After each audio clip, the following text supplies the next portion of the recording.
Et bonjour à toutes et à tous et bienvenue sur Chiconi FM pour votre revue de presse hebdomadaire. Cette semaine, nous vous proposons des actualités qui font bouger Mayotte, engagement citoyen, innovation sociale, littérature et vie locale. Installez-vous confortablement et partons à la découverte de ce qui fait l'actualité de notre île.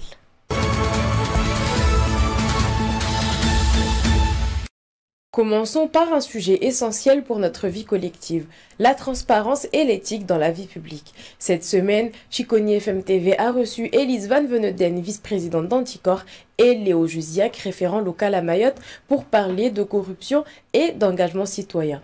Anticor informe les citoyens sur leurs droits et leurs outils pour agir contre les dérives de l'administration, favoritisme, prise illégale d'intérêts ou détournement de fonds. Le groupe local à Mayotte aidera les habitants à comprendre les décisions publiques, accéder aux documents administratifs et signaler des irrégularités tout en restant protégés par la loi. L'objectif n'est pas de traquer les élus, mais de clarifier les règles et encourager une administration transparente pour que l'argent public serve réellement l'intérêt général. C'est quoi l'association Anticor? Quel est son objet, madame? C'est une association qui lutte contre la corruption et pour l'éthique en politique. On a toujours eu ces deux prismes. On lutte contre la corruption, c'est-à-dire qu'on lutte contre les abus de pouvoir. La corruption, c'est un détournement du pouvoir qu'on a confié à nos élus, aux fonctionnaires de la République.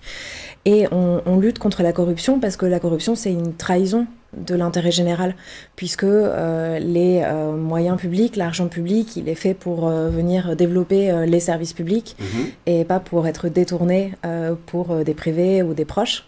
Et aussi parce que les services publics se doivent de fonctionner parce que les citoyens ont besoin des services publics. Donc on lutte contre tous ces dysfonctionnements qui font que les Mahorais, les Mahoraises, tous les habitants de France n'arrivent pas à accéder à des services publics de qualité. Et ici, on parle de l'éducation, par exemple, bien évidemment, on parle de la justice, on parle de l'accès à l'eau, on parle de l'égalité d'accès aux emplois publics, mais même aussi pour les entreprises, de l'égalité d'accès au marché public. Merci. On va rendre plus opérationnel votre champ d'action à Mayotte, spécifiquement à Mayotte, parce que Mayotte est aussi concernée. Nous sommes un département de la République française et d'ailleurs, la chose publique, nous en avons aussi droit ici. Et votre intervention côté local, quel est le champ d'action de l'Anticor aujourd'hui, localement parlant? Alors pour le moment, on est en train de créer le groupe local. Il va être créé donc aujourd'hui, 18 octobre, et on a un référent qui vient d'être nommé. Le travail des référents, ça va être de rassembler les adhérents pour, par exemple, vérifier le fonctionnement de certaines collectivités, le fonctionnement de certaines institutions. Un groupe local peut, par exemple, faire une campagne de vérification des subventions que les collectivités donnent aux associations. Pour vérifier qu'il n'y a pas de conflit d'intérêts, pour vérifier que l'argent public est bien utilisé. C'est un des rôles possibles.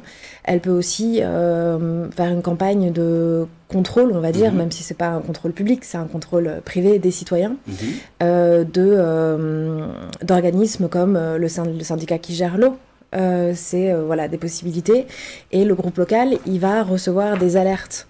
C'est-à-dire que les personnes qui sont à l'intérieur des institutions, qui sont à l'intérieur des collectivités territoriales et qui voient des dysfonctionnements, qui voient des élus qui se comportent comme des barons locaux, qui utilisent leur pouvoir pour redistribuer des postes à leurs proches, pour donner des marchés publics à leurs proches ou à des personnes qui sont des alliés politiques qui vont leur renvoyer l'ascenseur.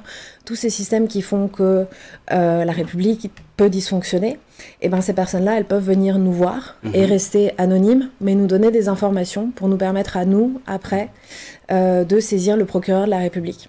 On reprécise encore une fois, vous n'êtes pas directement lié à la justice. Vous êtes une association. On est une association de droit privé totalement. L'idée d'Anticorps, c'est que il faut que les citoyens soient vigilants. On a une démocratie qui sera toujours fragile. Il faut toujours la surveiller, il faut toujours être en alerte pour défendre la démocratie. Et quand la démocratie dysfonctionne, quand les institutions ne font pas leur rôle, et ben c'est aux citoyens eux-mêmes de faire ce rôle de contrôle citoyen qu'on a le droit de faire et qui est d'ailleurs prévu par la Constitution. C'est l'article 15 de la Déclaration des droits de l'homme qui dit que les citoyens ont le droit de demander des comptes aux agents publics de leur administration. Et c'est ce qu'on fait à Anticorps, et on le fait pour toutes les raisons qu'on a expliquées, c'est-à-dire on le fait pour la population, pour qu'elle ait davantage accès à ceux auxquels elle a le droit, et c'est-à-dire les services publics.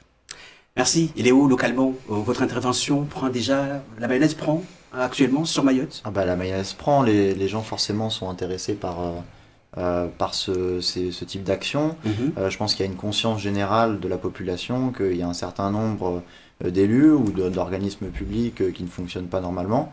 Et donc les citoyens demandent des comptes. Une partie de la jeunesse mahoraise, une partie des gens qui n'ont pas forcément accès à ce pouvoir-là. Et donc il y a une demande forte pour encourager Anticorps à se développer et à exercer justement ce rôle de contrôle citoyen. Les interventions d'Anticorps ne se résument pas qu'à des buts financiers. Non. Il y a aussi d'autres pratiques qui peuvent aussi vous intéresser. Effectivement, il y a d'autres pratiques. C'est pas que seulement la question des marchés publics, c'est aussi la question comment on appelle ça, du pistonnage, de certaines pratiques de collusion où on va privilégier certaines personnes qui sont dans notre entourage. Donc c'est aussi lié à ça. Après, je pense que je reviens sur le message d'Élise. On est sur une association et sur un groupement local qui a une forte ambition en matière de pédagogie, d'éducation populaire. C'est-à-dire que la première base, je pense, c'est aussi d'intéresser les jeunes, mais la population mahoraise, les Mahorais et Mahoraises de manière large, à ces questions. Qu'est-ce que c'est un projet public? Qu'est-ce que c'est l'intérêt public? Et comment on y travaille collectivement? Et parfois, on constate dans les collectivités, dans les administrations, que ce rôle-là, il n'est pas forcément garanti, pas forcément connu. Et donc, quand on prend un poste dans une collectivité, on ne sait pas forcément comment trouver des solutions pour pouvoir porter ces projets. Donc, Anticorps porte ce message-là aussi, c'est-à-dire formation, population, éducation populaire, pour pouvoir intéresser une partie des citoyens à mettre le doigt sur des projets d'intérêt public et du coup à les porter jusqu'au bout. Parce que Mayotte aujourd'hui a besoin de ça. On le voit sur la question de l'eau, on le voit sur la question de l'électricité, des grandes infrastructures. On a besoin de changements, on a besoin d'avancer, surtout après le cyclone Chido. Et donc il faut que ces projets-là soient sérieux et aident le territoire. Merci. Les acteurs locaux sont aussi impliqués, certainement. Bien sûr. Quand je parle d'acteurs, c'est plus large. Il n'y a pas que les communes, il y a aussi les collectivités, il y a les associations, les entreprises privées aussi sont liées à nos actions? Oui. Pas tellement, c'est plutôt une association vraiment citoyenne Anticorps, mais les gens qui travaillent dans les entreprises sont les bienvenus. Ce sont eux aussi des citoyens, des habitants. Ils ont aussi un rôle à jouer, évidemment, dans la société, à l'intérieur ou en dehors de leur entreprise. Sur les associations, en fait, je pense que c'est bien que vous en parliez parce que on le sait tous, Mayotte est structurée, maillée avec un certain nombre d'associations. C'est ce qui fait la vie du territoire. On le voit d'ailleurs, Chiconi FM, association, qui fait bouger du coup localement dans les territoires, dans les villages. Je pense qu'on a intérêt, nous, et c'est la stratégie, l'objectif du groupe local, de s'appuyer aussi sur les associations qui sont des relais importants. On a déjà rencontré, moi à titre personnel, j'ai déjà rencontré des associations qui sont très intéressées par le travail d'Anticorps et qui du coup peuvent permettre de répandre la bonne parole, les bonnes pratiques, parce qu'effectivement, on ne va pas, pouvoir répondre à toutes les demandes. Bien sûr. Donc c'est important de s'appuyer sur les associations locales. Alors Mayotte est quand même... fait face à des défis considérables tels que le développement, l'urbanisme, le logement, l'emploi, le service public. Comment y faire face globalement? Parce qu'on a l'impression que tout est devenu urgent aujourd'hui sur Mayotte. La question de qui est-ce qui est le plus urgent, ça c'est une question qui est politique. Anticorps ne se mêle pas des décisions politiques de ce type-là. En revanche, nous, ce qu'on peut faire, c'est à chaque fois qu'il y a un programme, de dire combien il y avait d'argent public au départ et combien il y a d'argent qui est arrivé vraiment dans les projets. Et s'il y a un gros différentiel, dire qu'est-ce qui s'est passé et aller regarder dans le fonctionnement des institutions là où l'argent est parti, par exemple.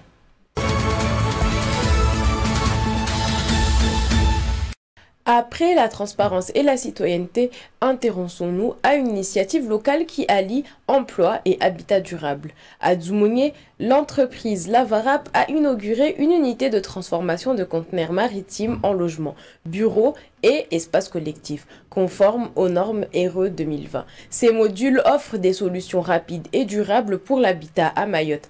Mais le projet va plus loin, il forme les jeunes directement sur le terrain grâce à la méthode AFEST dans les métiers du BTP, de la menuiserie ou de la métallurgie. Avec l'accompagnement de l'Agence mobile de l'emploi, les participants acquièrent des expériences et des compétences concrètes pour s'insérer durablement dans le marché du travail. Une belle illustration de l'innovation au service du territoire et de la jeunesse.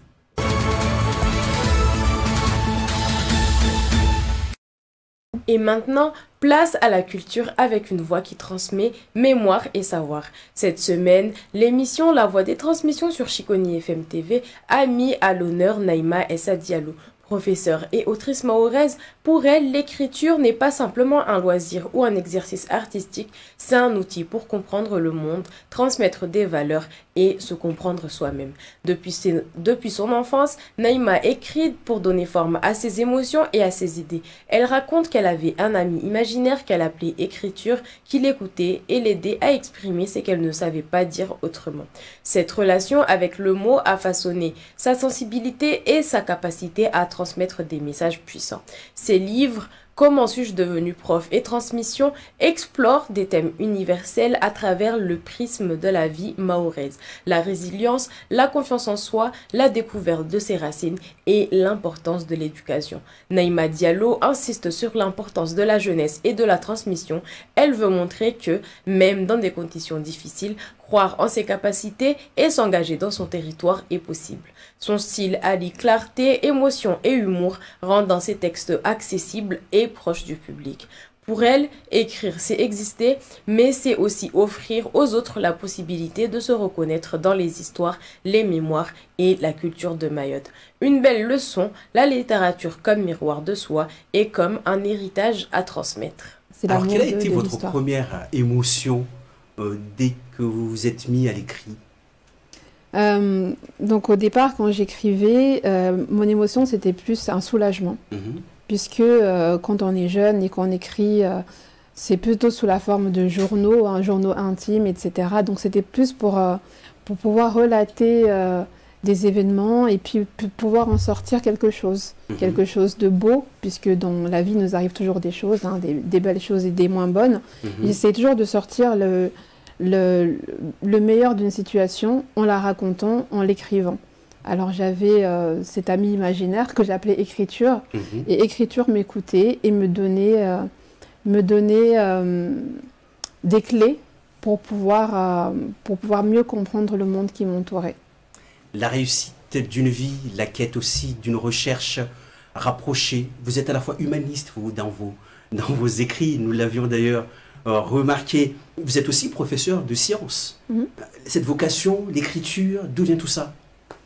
La science, c'est tout simplement la volonté de comprendre le monde. Je me suis toujours posé énormément de questions. Je me rappelle que depuis l'âge de 4 ans, on se posait des questions sur qu'est-ce qu'on fait là, pourquoi on va partir. On posait des questions à tout le monde et puis on ne trouvait pas vraiment de réponse. Et donc en fait, la science, c'est vraiment l'idée de comprendre comment le monde fonctionne. Et pour moi, l'écriture, c'est la même chose. On essaie de comprendre l'esprit humain. On essaie d'aller plus loin que les apparences. Et donc, pour moi, c'est exactement la même chose. Avant de retourner à la source, nous allons nous intéresser d'ailleurs à votre ouvrage qui est plus actuel. Un roman, Comment suis-je devenu prof? Une quête d'une évocation, d'un rêve, d'une sorte de révélation en vous. D'où vient cette idée? Alors, Comment je suis devenue prof, c'est un roman qui est écrit, donc c'est une fiction, qui est écrit comme une biographie. C'est-à-dire que je m'identifie totalement au personnage principal, Selma Si, que je suis donc depuis qu'elle est très jeune, donc elle a à peu près 4 à 5 ans, jusqu'à ce qu'elle devienne enseignante, comme l'autrice.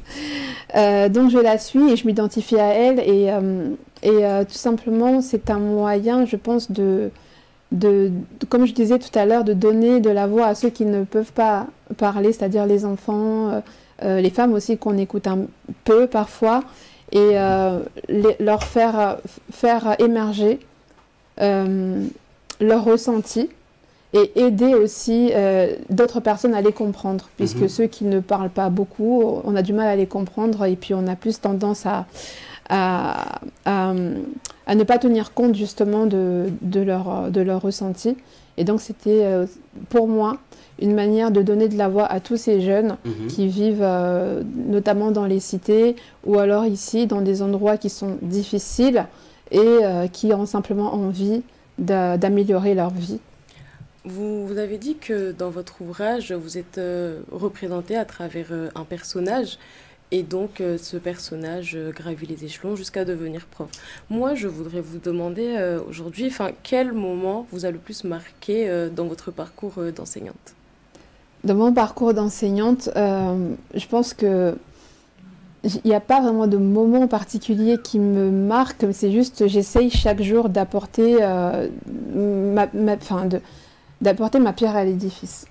Chaque jour, j'essaye aussi de m'améliorer en tant qu'enseignante, de trouver des méthodes et des choses qui pourraient m'aider à mieux faire mon travail. C'est un travail qui est humain, c'est un travail qui demande beaucoup de psychologie et beaucoup aussi de recul, puisqu'on a face à nous des personnes, moi je travaille qu'avec des adolescents, ce sont des personnes qui parfois n'ont tout simplement pas le cœur à apprendre parce que ce jour-là, il s'est passé telle ou telle chose dans leur quotidien. Donc c'est pas évident pour eux, tout comme c'est pas évident pour l'ensemble des enseignants et tous ceux qui travaillent dans l'éducation, et même pour les parents.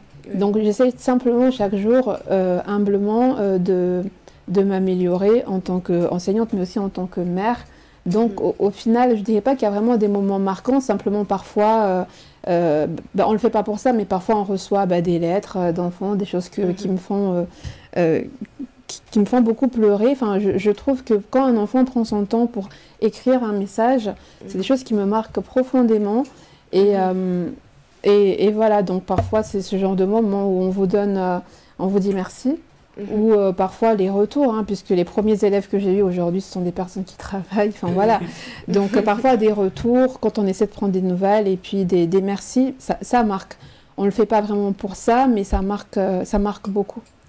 Je voulais demander aussi, du coup, vous avez enseigné en métropole et à Mayotte. Est-ce que vous voyez une grande différence entre les élèves? Parce que vous avez cité les cités, du coup, et les milieux un peu défavorisés à Mayotte. Est-ce que vous ressentez une différence entre la métropole et Mayotte? Il y a forcément des différences, forcément. Mais en même temps, un enfant reste un enfant. Un adolescent reste un adolescent, un enfant de 11 ans ressemblera à un enfant de 11 ans partout dans le monde, surtout dans un contexte défavorisé ou un peu difficile. Ce sont souvent des enfants qui sont courageux, qui ont une grande maturité aussi, qui ont une grande intelligence sociale, d'accord, qui savent exactement ce qu'on ressent au moment où on le ressent. Donc si un jour je me lève, je ne suis pas à l'aise, je ne suis pas bien, je n'ai pas bien dormi, ils le savent tout de suite. Et si un jour je suis contente, ils le savent avant même que j'arrive. Donc cette manière d'observer le monde, moi je trouve ça admirable. Et puis après, voilà, les mêmes difficultés, que ce soit en cité, là où j'étais, ou ici, c'est-à-dire des difficultés dans les apprentissages, ça on le voit beaucoup. Donc non, je dirais que c'est des contextes qui se ressemblent, malgré le fait qu'on soit éloigné de plus de 8000 km. Le 16 octobre dernier, la DRTM du Conseil départemental de Mayotte a célébré le départ à la retraite de deux figures emblématiques du service public, Madame Anlia Oulam et Monsieur Mourchid Oumze. Après plus de 30 ans de service dévoué, ils ont été honorés lors d'une cérémonie émouvante rythmée par la musique traditionnelle et les chants du Chengi. Collègues, proches et élus, dont Madame Bibi Chanfi et Monsieur Swabahadine Ibrahim Ramadani, étaient présents pour témoigner leur gratitude. Un moment de reconnaissance qui illustre l'importance de l'engagement et du dévouement au service de la population mahoraise et qui rappelle que chaque contribution compte pour le bien-être de notre collectivité.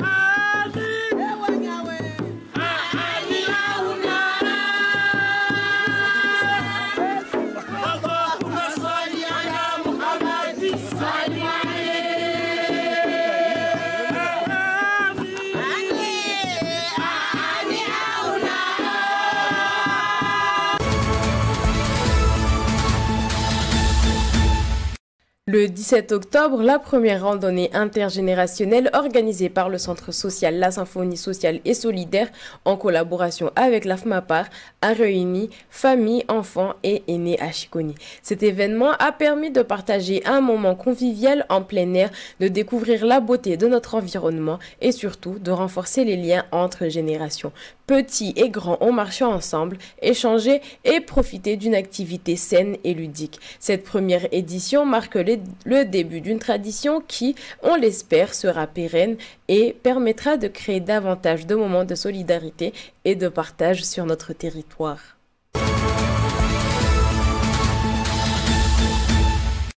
C'était votre revue de presse hebdomadaire sur Chiconi FM. Retrouvez toutes ces rubriques en rediffusion sur Chiconi FM TV et sur notre page Facebook Mayotte sans filtre et sans fin. Merci de nous avoir suivis et à la semaine prochaine pour une nouvelle revue de l'actualité à Mayotte.